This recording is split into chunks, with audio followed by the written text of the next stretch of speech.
plank games. We'll do plunge letdowns first. Just start off with the hardest one possible. So in our plunge letdowns, you're gonna come into your plank, but you're gonna take your feet super wide. I'm gonna have to super wide, super wide, super wide. And then you probably just wanna watch first if you haven't done this before. You're gonna push forward so that your shoulders go not just past your fingertips, but way forward as far as you can. And then when you get where you can't tip forward anymore, you'll bend the elbows and lower down. Whew, that's one. And then you're just gonna help yourself get back up. Plunge, let down. Tipping forward, forward, forward, and then lowering down with control. You can do that on your knees if that felt. The wide legs helps make it lighter, but you can do it on your knees too.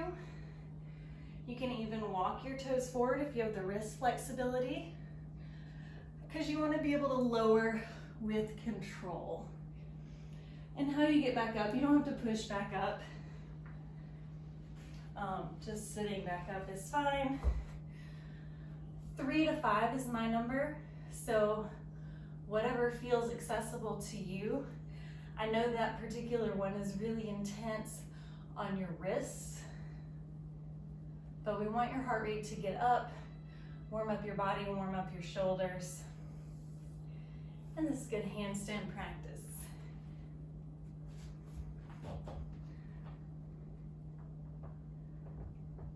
One day you'll be able to do this and your legs will just lift off behind you and you'll be balanced on your arms, leaning so far forward and being strong enough to just lift up, right? One day, not today. If you need to, release your wrists a little bit, some lightsaber movements, figure eights, New Kids on the Block, whatever you need to do there. The next thing we're gonna do is our old friend Dolphin Push Up. So Dolphin is like a down dog, but on your forearms. And we're not really worried about your hamstrings or anything, so you can be on your toes, you can even have knees bent. What we're focused on is building the strength to go from bent to straight. So we're hoping to straighten the arms. And when I straighten, I'm somewhere between down dog and plank. I'm not really in either.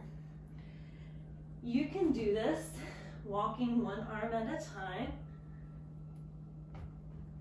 or 2 arms at a time, or for bonus points, you can squeeze a block between your elbows to kind of ensure that you're doing everything the same, because a lot of times our arms are asymmetrical in their strength and you've got one overpowering, so that block helps keep everything symmetrical. My number is somewhere between 5 and 10. You're gonna do between 5 and 10 dolphin push-ups. I wanna be mindful of your fatigue, but building some heat.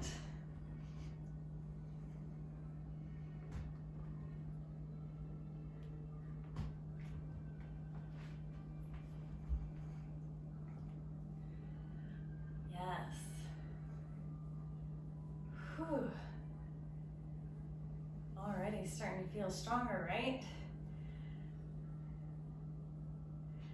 Okay, the last plank game we're gonna play is 3-legged dog letdowns. I know we already did a set of letdowns.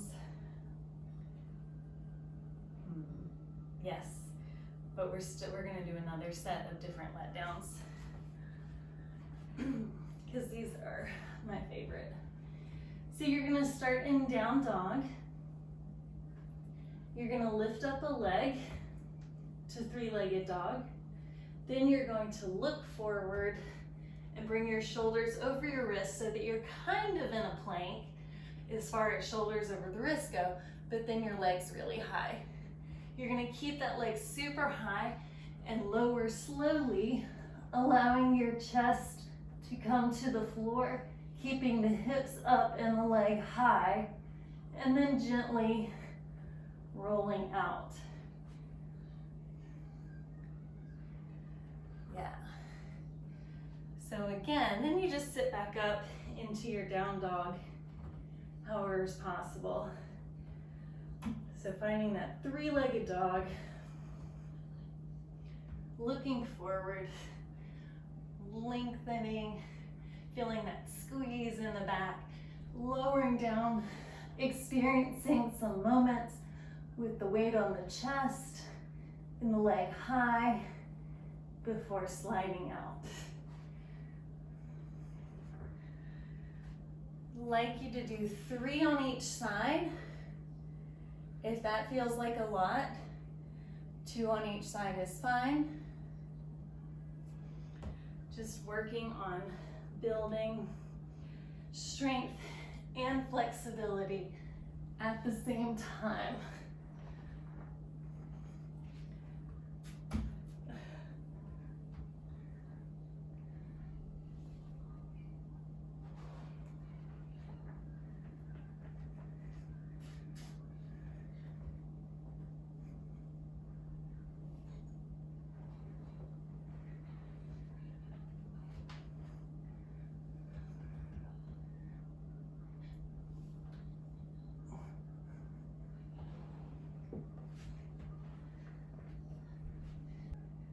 Nice. So we start to feel our back bend is warming up. The rest of our body is certainly warm. Whew. Okay. Next, we are going to warm up our back muscles and get that back flexibility going. I like to hold a block between my feet because otherwise I don't keep my inner thighs accountable. And inner thighs play a bigger role in back bending than you would imagine.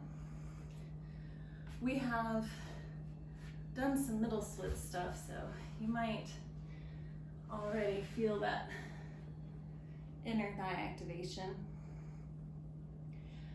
But just squeeze the block between your feet. We'll start, we're gonna start with chest lifts with the hands reaching back. We're gonna do 10. I always have to tell my glutes and hamstrings to not be part of this so that my feet stay on the floor. So you want your feet to stay on the floor, and I like to shake out my hamstrings and glutes. Feet stay on the floor even though you're squeezing the block, and doing 10 chest lifts. And this is really gonna target into the upper back. You can keep your chin tucked in as you do your 10 lifts so that your neck is also not doing a bunch of unnecessary work.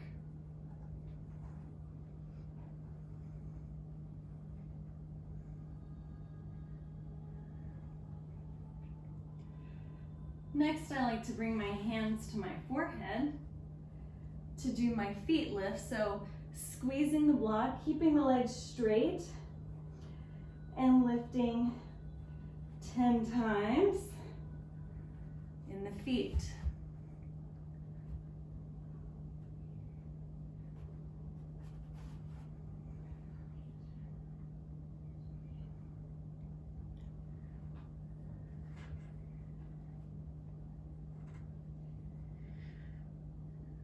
Next, we're gonna do the hands and the feet together. If it feels like a lot for you, you can reach back.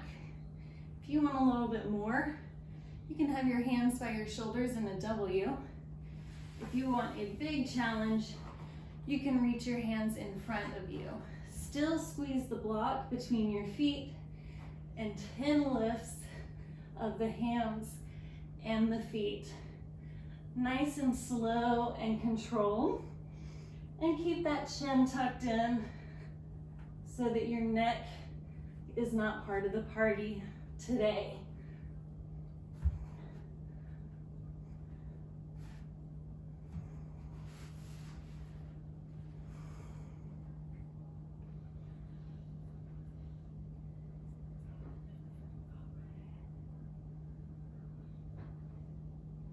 Whew.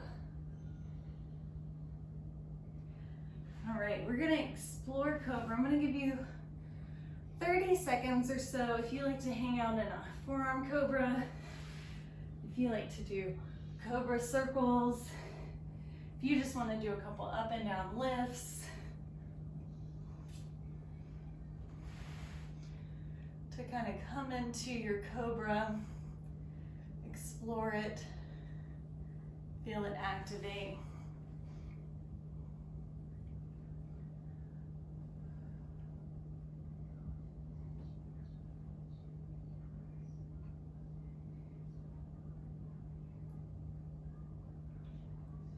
Excellent. We're going to come into Cobra push and pulls. So you want your hands way far out in front of you, so far that your belly is on the ground. Maybe even your lowest rib is on the ground. Pretty far out in front of you. Yes. So we're going to use our arms and our lats to activate our Cobras. Starting with the push, you're going to push away with the hands, pull the belly in, lift it up off the ground, tuck the tail, tuck the chin, round the back, separate the shoulder blades, and then pull, bring the belly back to the floor. I want you to have that feeling like you're dragging your hands on the floor, even though you're not. And when you pull them back, you should feel this lat, this side muscle activate, like you're pulling your collarbones through. And again, push, tuck the chin, tuck the tail, round, activate the abs, and pull, bring the chest through. The head comes to neutral. One more time, tuck, activate the abs. I want you to keep your abs pulled in tight as you arch and feel that drag in the hands. Your side body is active, your right down your spine is active. We're gonna slide the hands back and fly. Try and keep your feet on the ground, and we're gonna hold. If you can, bonus points for tucking your chin and keeping your head out of it. Yeah. And then don't come down yet. We're gonna just bring the hands right by the ribs.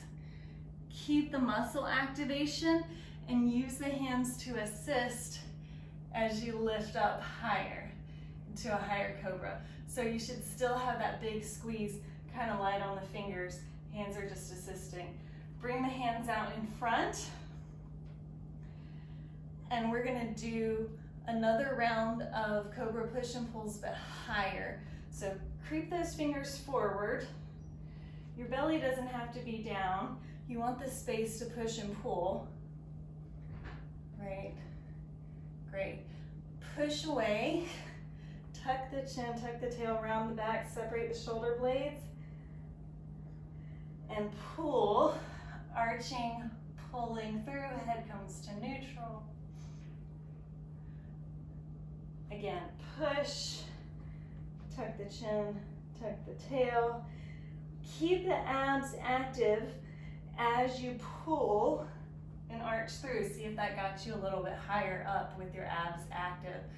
Feeling that squeeze in the lats and down the back. One more time. Push. And arching through, pull.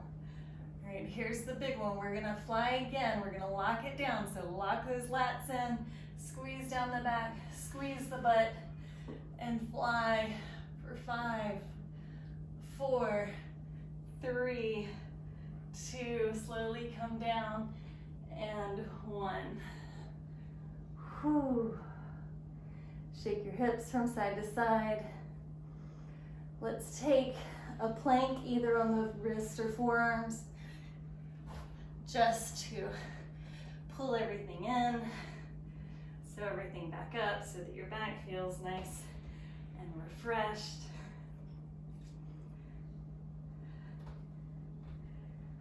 And then we'll come down. Whew. Yay.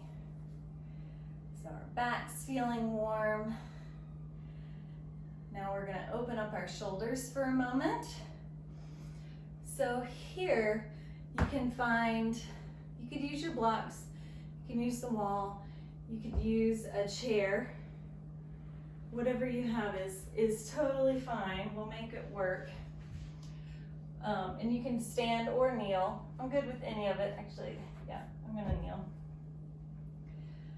But we're just gonna drop the chest through. So I'm just using the pressure of my hands on the wall, but you're welcome to put your hands on a counter or a chair or a piece of furniture. That's fine. And you could even be standing depending on the height of your objects that you have in your house. So we're doing a full back arch, letting the chest drop through, tailbone arching. And then we're gonna think handstands. We're gonna press into our hands, tuck the tail, pull the ribs in, activate those abs. It's very similar to the push and pull, really. And then arch down into that shoulder stretch, maybe getting into the upper back a little bit more. And again, rounding, tucking, pulling the ribs in, thinking handstand, putting a lot of pressure into the palms, and arching through, stretching in those shoulders.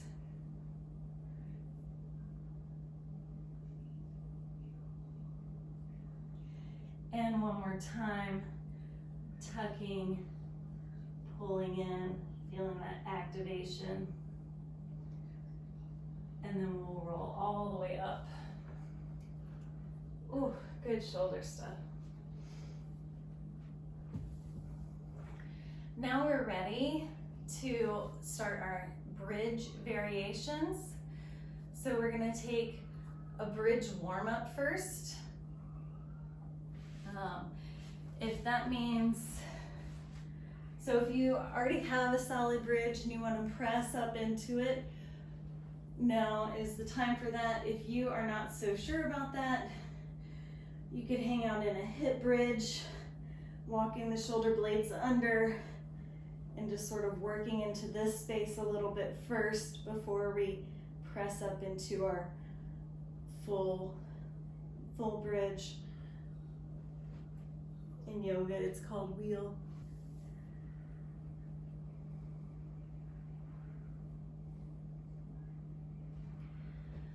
So then we begin to think about where we have more flexibility in our back side of our body.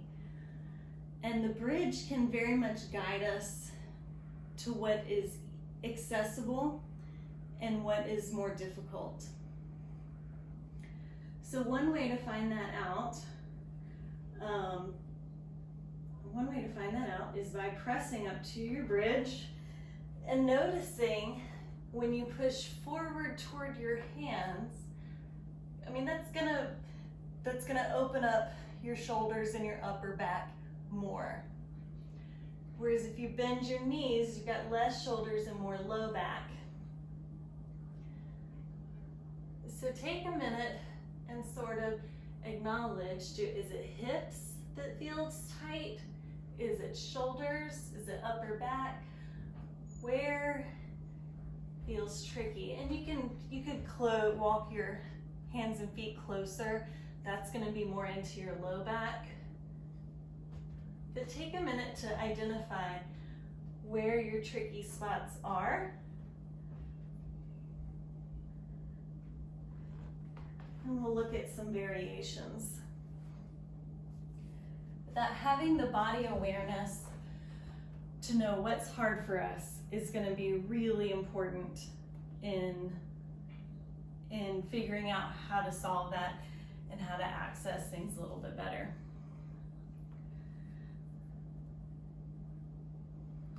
If it feels intense on your wrist because of your wrist flexibility, you can put something under your heels of your hands. I know that putting blocks against the wall can be helpful. Let's see if I can squeeze myself in here. I don't think I can. So putting blocks against the wall.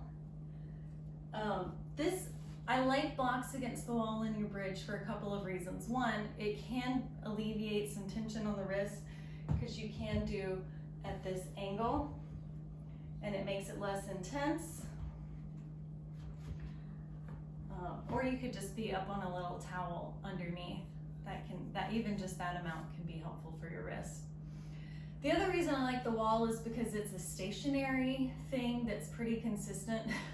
It's always more or less the same mathematical angle perpendicular to the floor.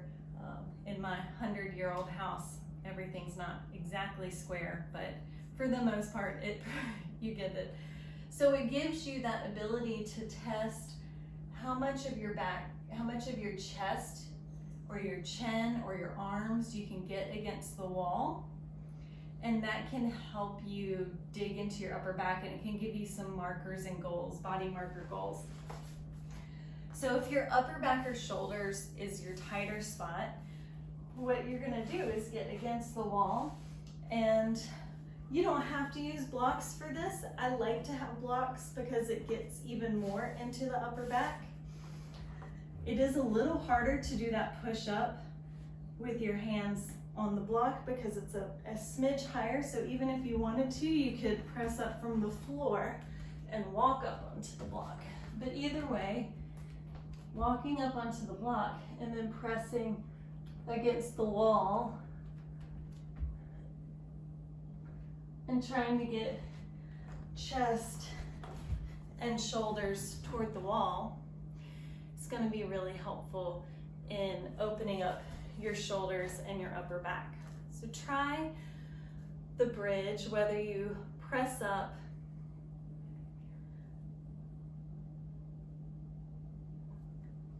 on blocks or on the floor, and then try pushing yourself over and using the wall as a marker, just to kind of see where you are. Some of us made New Year's goals, resolutions to try and get more chest to the wall in this bridge, and that's gonna open up our shoulders and back. We're gonna look at the forearm bridge. And this is where, if you think of the dolphin push-ups that we did earlier, this is kind of that same idea, but with our feet over our head instead. So from your bridge, you want your hands and feet a little bit closer together. Well, there's a couple options. And you want to be, if you've got a stronger arm, you probably do, you want that one to be the one that you're on one hand for a moment, and get the other one down, and you can crawl your fingers forward, and then that gives you the space, crawl your other fingers forward, to find this forearm bridge. This is more, even though it does look very shouldery, it's actually very intense in the low back, more intense in the low back. It takes a lot of that flexibility, because if you look at my spine, the rest of my spine is pretty straight, and I've got a pretty heavy bend in my low back.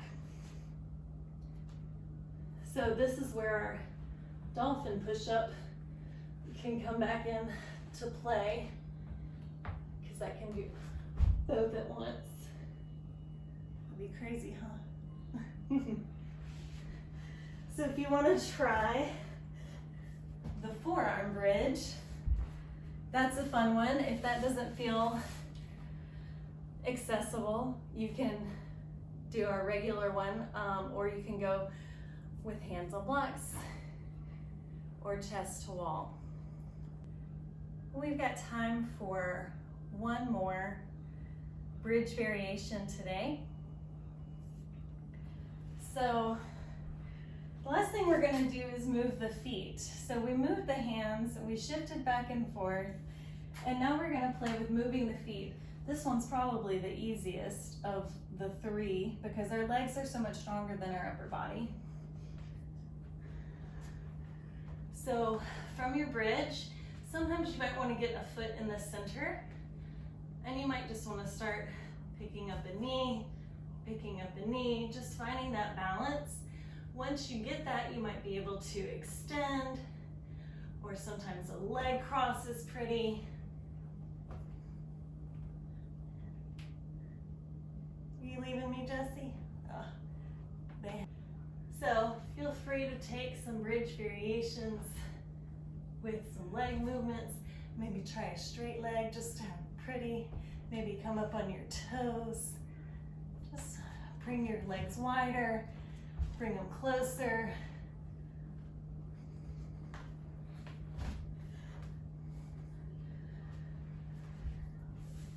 Move that low body around.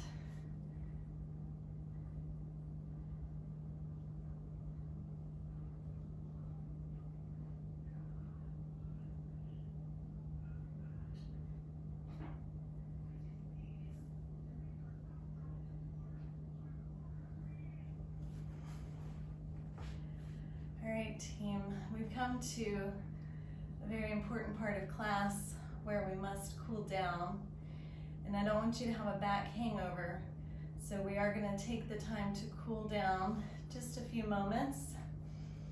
So come onto your back, you can hug your knees in, and we'll drop them over to one side, take the arms wide, just to get a little twist.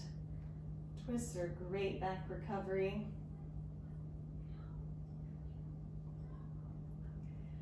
And then we'll take it up and over to the other side.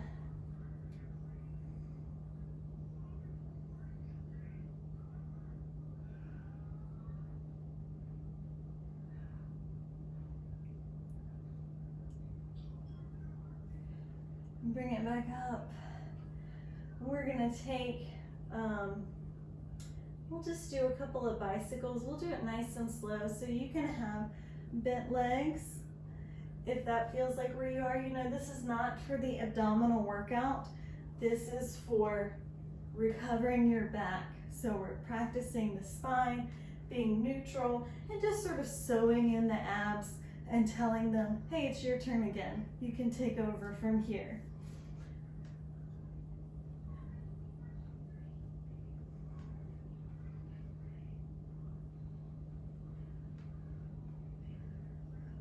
Just taking a couple of these till it starts to feel like you've reset.